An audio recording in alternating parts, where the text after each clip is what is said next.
So now I'm going to share with you a tip for planting really small, tiny seeds that you can barely see.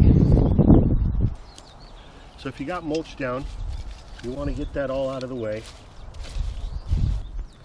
So the first thing I'm going to do is just kind of rough up the surface of the soil using my Hori Hori. It's got a serrated edge here. And I'm going to be planting some of this alyssum today. It's a low-growing, flowering shrub. This will easily reseed and continue to come back year after year. And you see how tiny those seeds are. So the tip is I'm just going to dust these seeds in this area. They're so small. And then instead of brushing the soil over, I'm going to use some light, fluffy potting mix soil and just sprinkle and dust that over the small seeds. I've used this technique with all kinds of little tiny seeds and it works wonderful, including with things like carrots.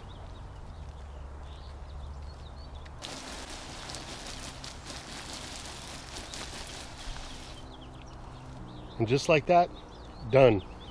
So I took a little break, but I've come out here now while we still have a little bit of daylight to do some more direct seeding. And right now I'm going to be putting in some ashwagandha seeds, another really small seed. And look at this soil, my friends, under the wood chips. Dark, beautiful soil, lots of worms in here. We're just going to crack this open.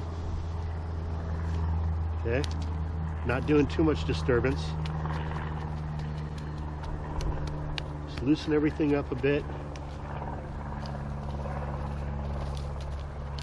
Doesn't need to be perfect.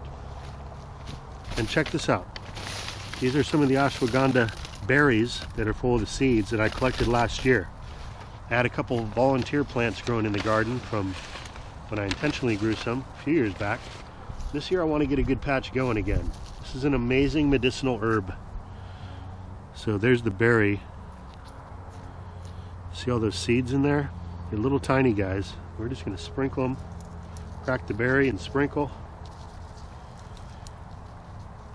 We've got so many of these seeds, we're going to way overplant. Make sure we get success here.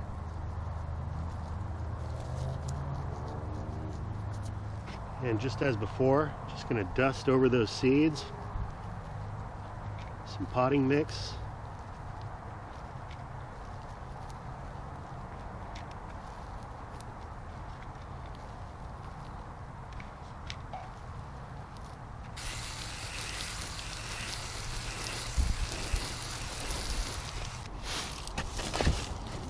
Anyway, guys, I'm going to keep on seeding this ashwagandha all over the garden in different areas.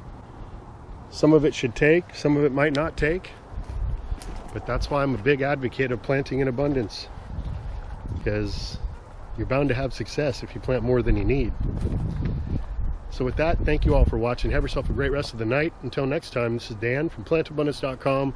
Take care. I'll be talking to you again soon.